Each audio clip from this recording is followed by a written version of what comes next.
Hi, this is Colleen with Chats with Colleen, and we're so glad that you're here joining us for our bi-weekly podcast edition. This week's episode is about an HOA president.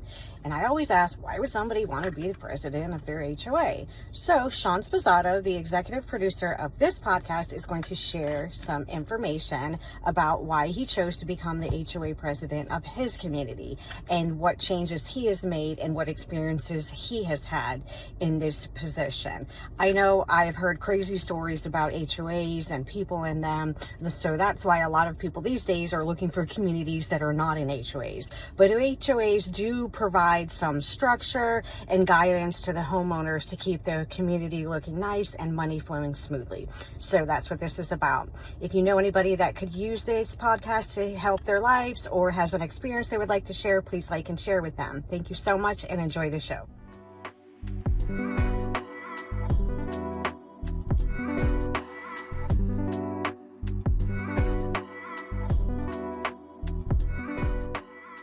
Hi, this is Colleen with Chats with Colleen. This is our bi-weekly podcast edition. We are here with Sean Sposato, my executive producer, and now we're going to talk about him being an HOA president, which is really unique, really crazy. I don't know why you would do that. So why did you want to become the HOA president? Yeah, so it really was not planned at all. I had just moved into I live in essentially a condominium association.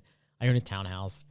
I moved in, it was like February 2021. I was there for maybe like 2 months and I was like, oh, my door is like old. The door that I bought the unit with, it was just old and beat up. And there was this crack the size of almost like half an inch underneath the door. You could literally almost look outside, which was crazy.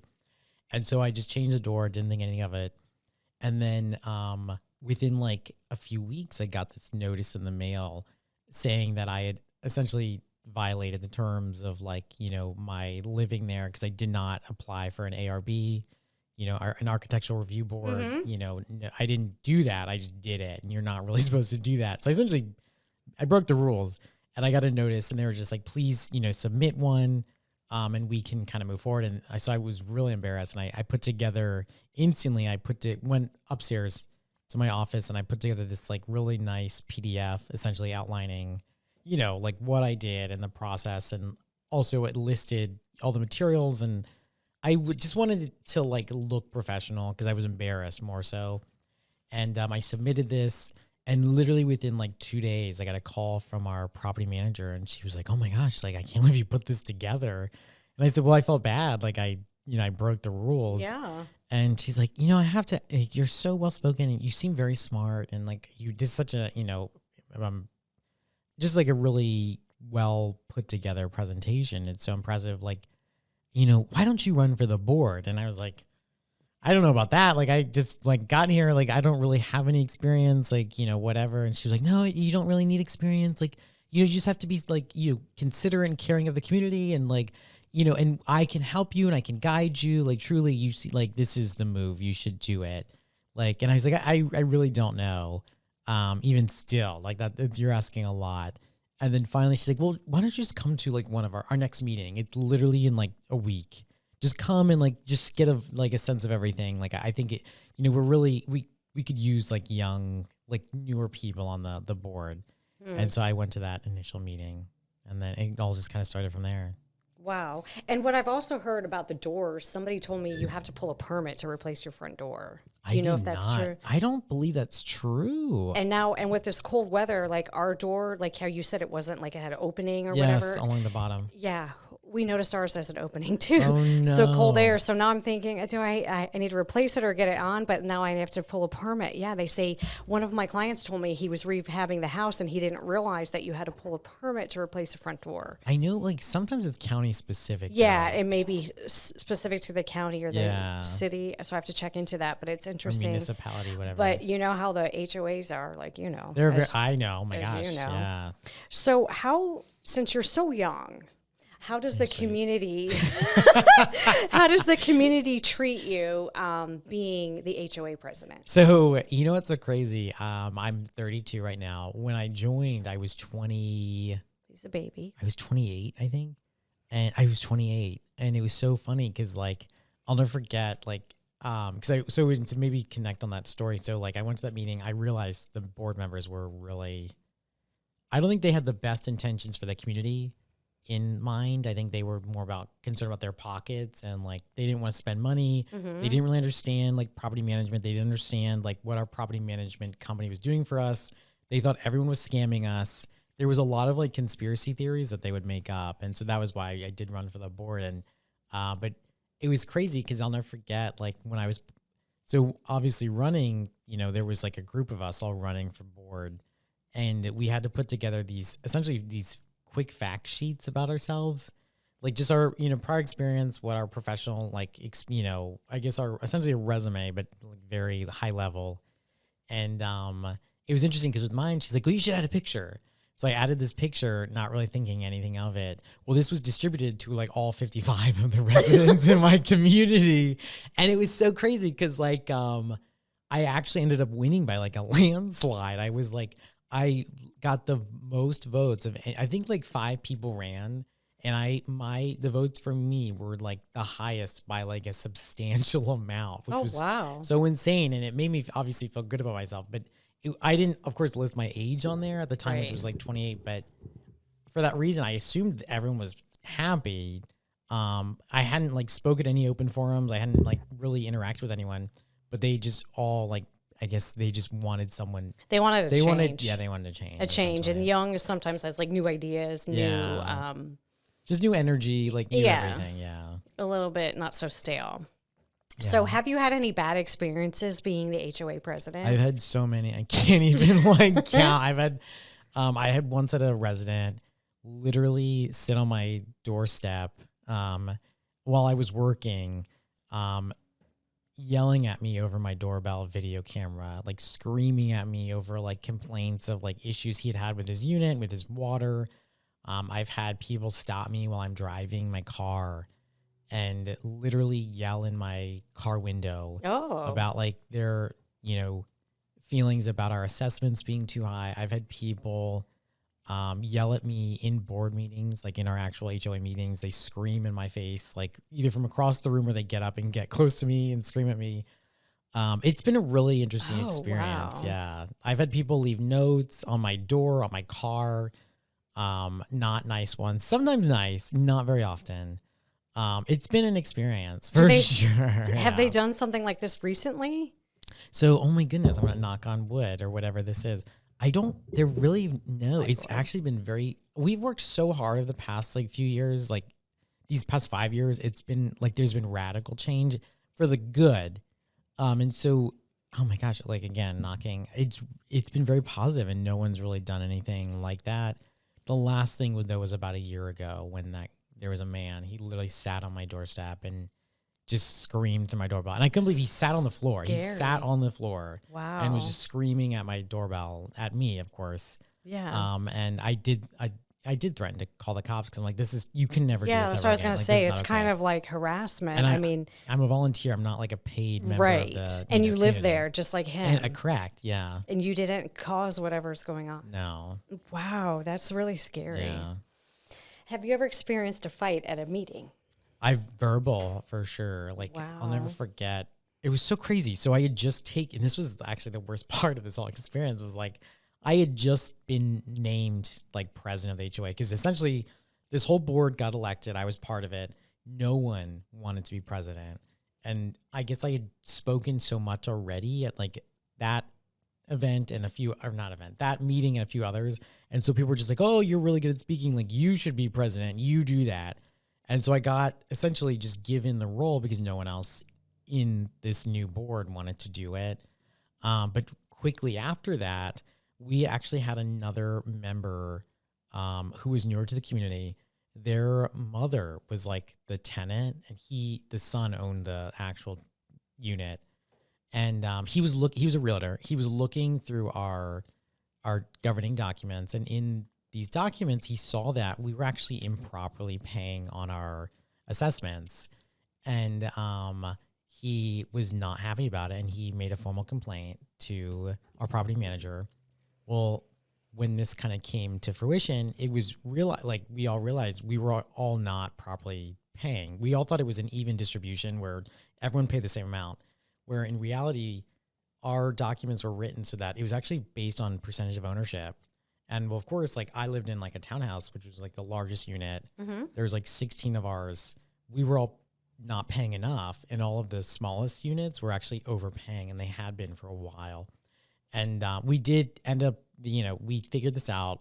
We did fix it. But it was unfortunate because all these 16 homeowners, myself included, our HOA assessments went up drastically overnight.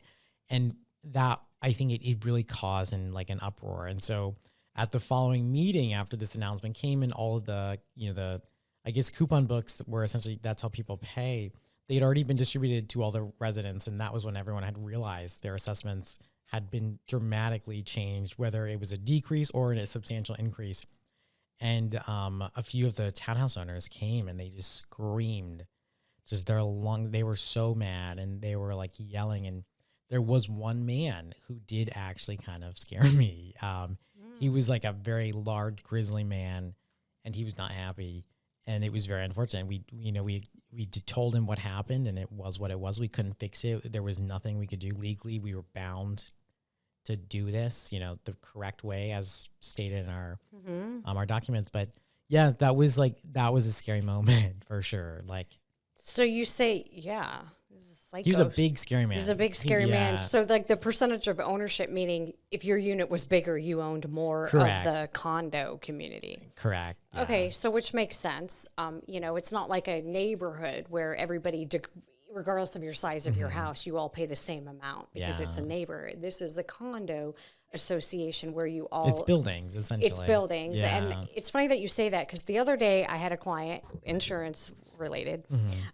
She was mad that her insurance policy was so high. And I'm like, trying to explain to her, well, it actually went down a couple $100 from last year. And she thought she was paying this amount last year, but she was actually like $1,000 off. Wow. So I was trying to tell her, no, you paid this amount last year, but this is what it is this year. So the prices are decreasing. Yeah. Well, the HOA covers everything. I don't have to pay anything. And I said, they actually don't. There's no connection. She said, they cover everything. There's nothing that's going to happen in my unit. And so I said, if your unit has a fire in it, they don't have to repair anything inside your unit. They don't. If there's a water leak inside your unit, a lightning strike damages your stuff, yes, the outside's covered. So it's really hard when people don't understand what it means to own a condo. Like the condo owns the outside. And so it's to keep it maintained and keep it in good working order, but you still own the inside. You do. The drywall in is all yours. And so explaining that to people, so this guy is mad, but you're saying, well, how is it fair if you own more? Like yours is bigger, you own a larger percentage. That is it. That is it. We owe more. And the way their documents, if their documents were written differently, then everybody pays the same, but that's not the case. Unfortunately, it was not. They are not all the same size. They were not, and they are not. We actually have 4 different styles of units. Oh, wow. And so I think it ranges from like as little as 1.3% all the way up to 2.31%, or it's like 2.31 or something. And I, of course, am in that, amount. And so when you look at our budget for the year, which of course is split up monthly, but you essentially pay that percentage of that total budget. So I think our budget's like $300,000.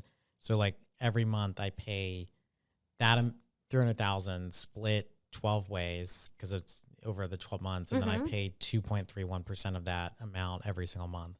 And that it's kind of hard to wrap your head around that, but that is essentially how you kind of determine. Right. And so you have to pay because it's kind of like maintenance. So meaning you don't have to pay to do the lawn care. You don't have to pay to maintain the roof. You don't have to pay to do the painting and do like the outside maintenance building like a regular homeowner does. Correct. But you still have to maintain it. So it's kind of, that's where that comes into play as to what you're paying for and what it means. And it's like hard. Like you said, it's complicated. It is. And people, they just don't understand. No. And like when you try to explain it, I think it really does. It's confusing. It's confusing, but like sometimes it just feels like what you're saying goes in one ear and then out. It goes, and then but I also think if they're upset at that point, like they're not going to listen. No. So you can't really. There's no reasoning. There's no reasoning. They're not going to listen. They don't understand, and it's just all. It's a hot mess express. It's a hot mess, so it's not going to work. Have you ever had any like large liability issues as being a HOA president? Like anybody slip and fall outside and try to hold the association?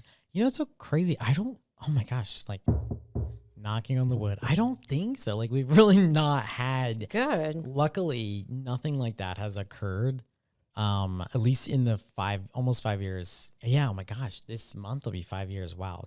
I've never seen anything like that happen. That's good. So far we try to be proactive to, mitigate any risk in that way.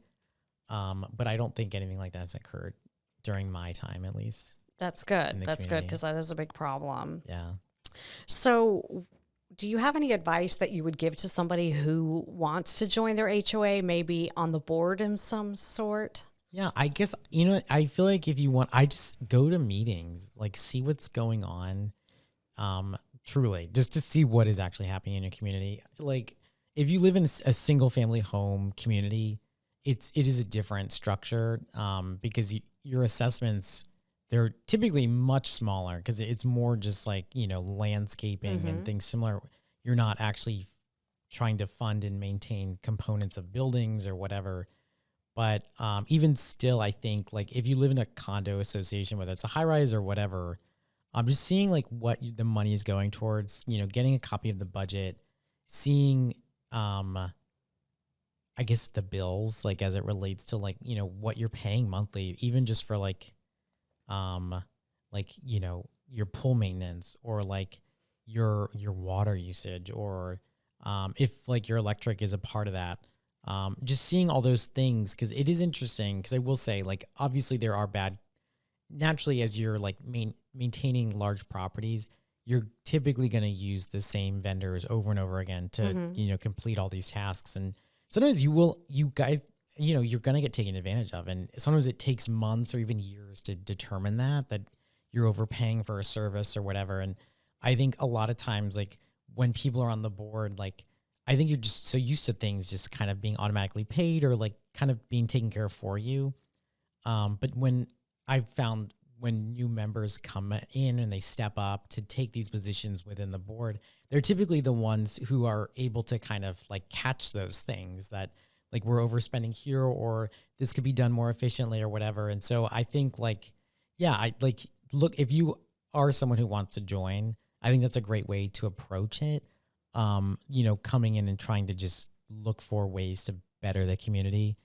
But I definitely recommend like just going and experiencing the board and seeing what is up. Because even I will say, like when I started, like those first 2 meetings were terrifying because it was so poorly managed, and the people who were running the community, just did not care about the community at all. They were just concerned about keeping assessments low, and just getting us by, but not really properly funding us in the case of any catastrophic events, which unfortunately do happen just naturally when maintaining any property. Yeah. And so I think like, yeah, just being mindful of those types of things, I don't know if that answers that question. Forgive me. Yeah. And since, with that being said, since we're in the real estate market that for first-time home buyers or any home buyer, it's difficult for them to maybe find an affordable house. So a lot of them are turning to condos and townhomes. And then they have to always take into account what the association dues, The assessments, yeah. what the fees are per month, and then what the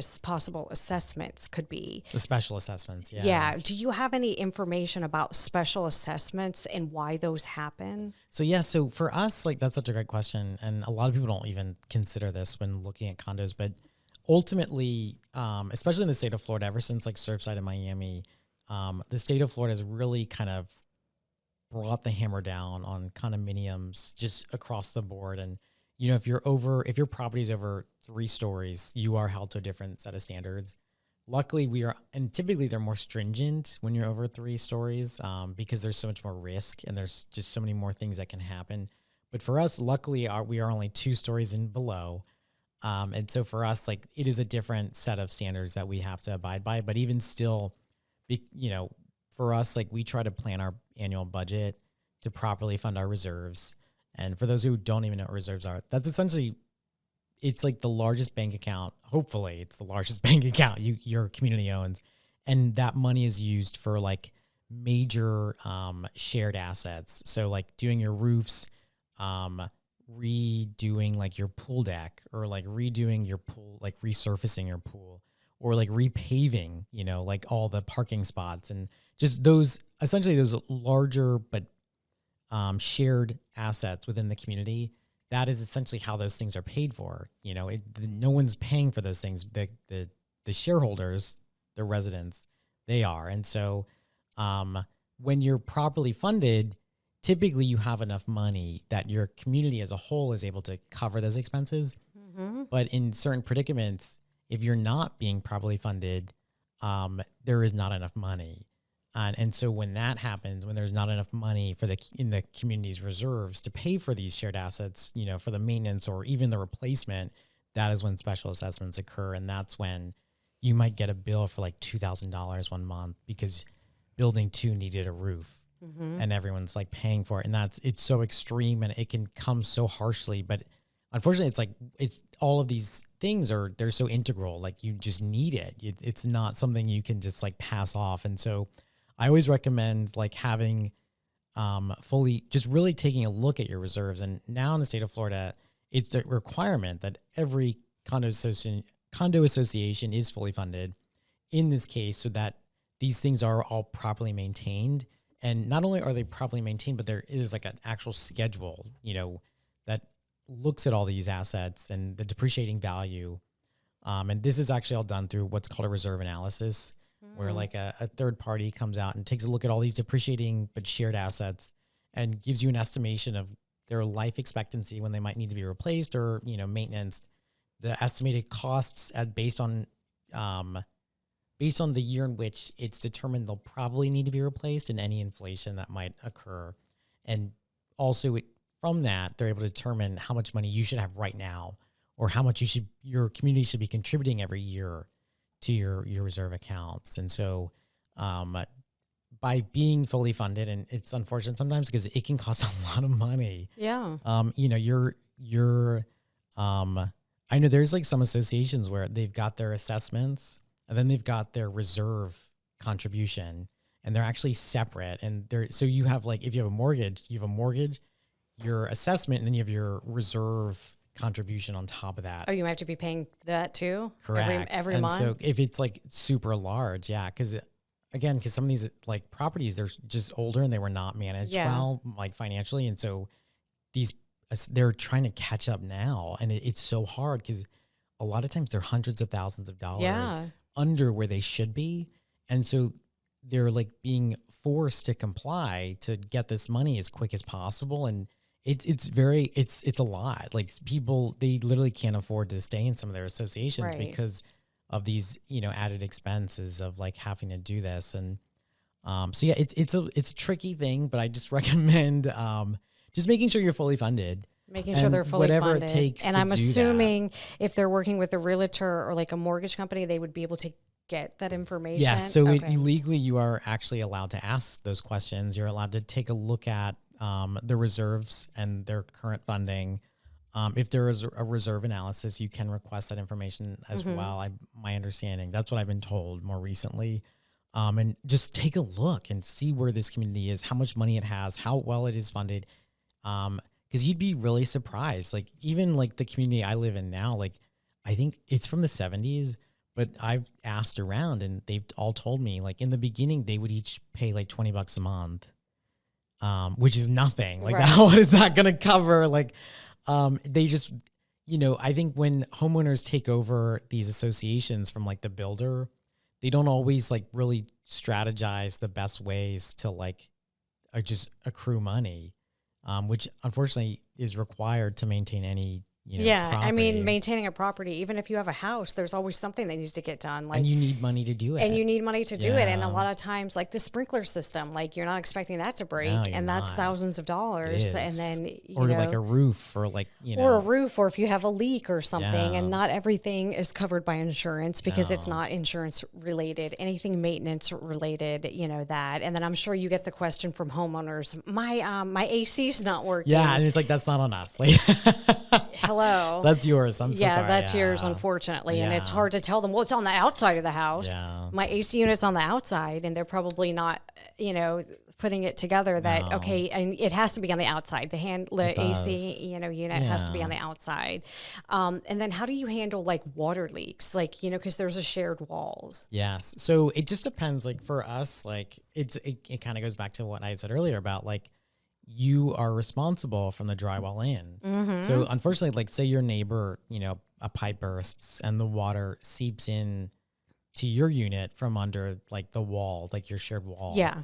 Like, unfortunately, you are responsible for any damage on your side. I know. And like, you can put in a claim to your homeowner's insurance, or you can just repair it out of pocket.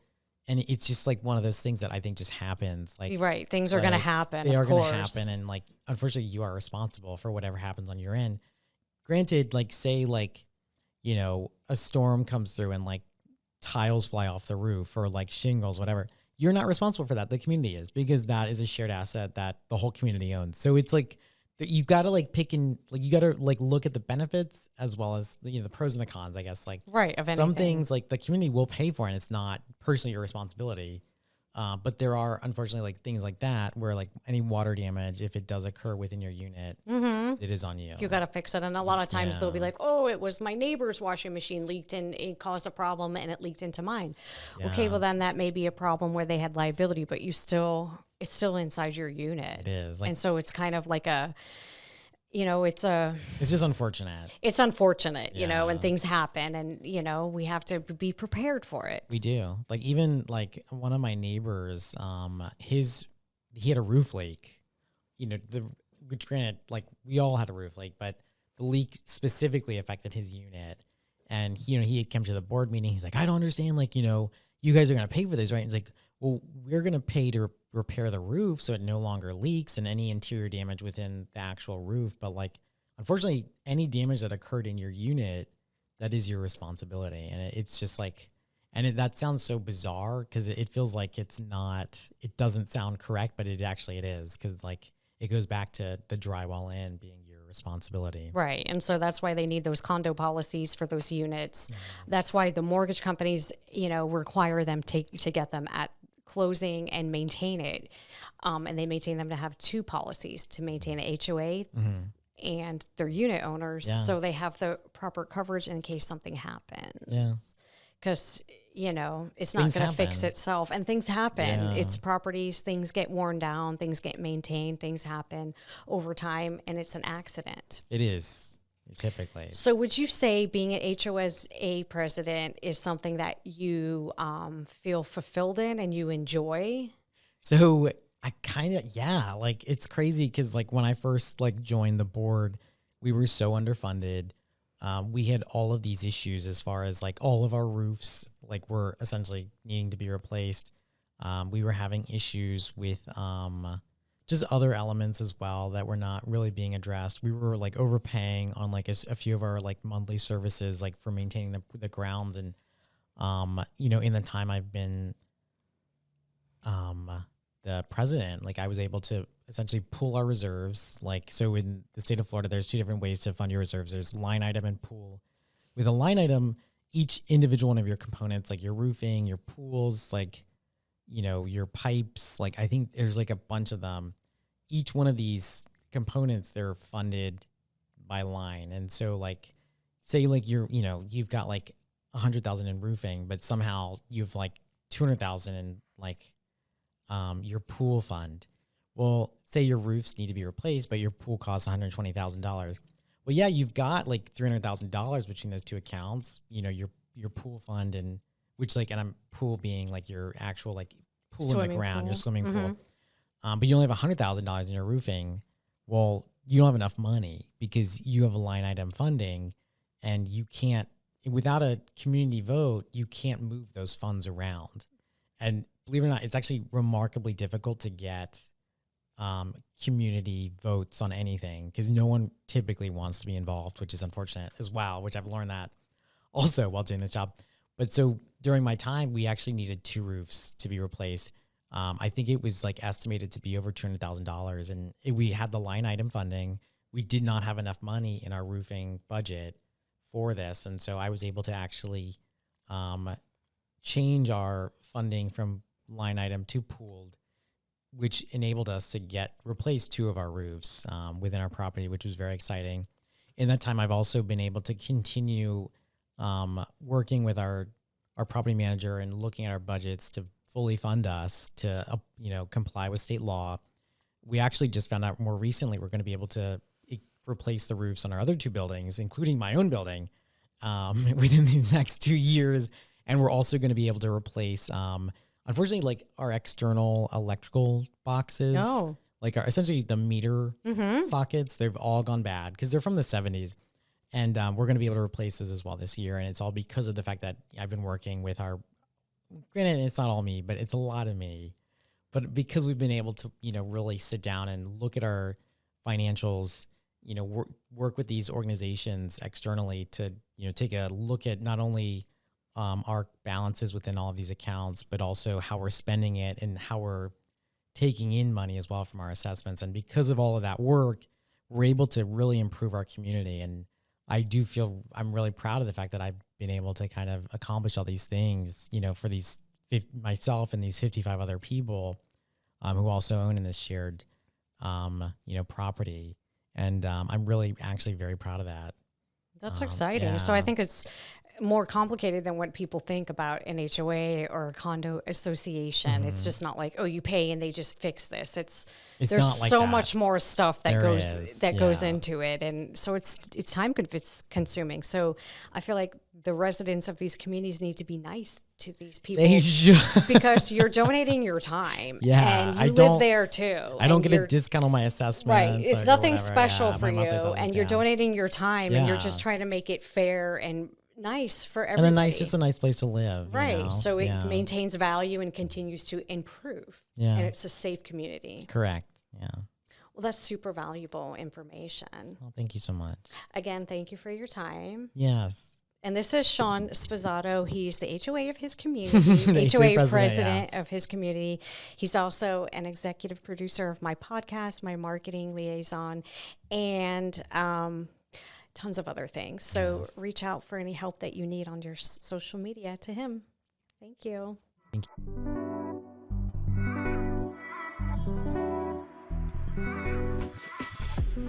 Thank you so much for listening and joining us on our podcast episode that's posted bi-weekly. Again, we would love if you would like and share and subscribe to our podcast. It means the world to us, and it helps our guests so much. Remember, if you would like to join us, you can do so at any time. We record in person or on Zoom anywhere in the world. Also, our podcast is produced by Sean Sposato, and it's hosted by me, Miss Colleen Pacheco. Please like and share our Facebook pages, which is Colleen Pacheco and Secured Insurance Group. Our Instagram is Colleen Insurance Lady 22, and our cover art is edited by Norma Pacheco. We appreciate you so much, and thank you so much for taking the time to join us.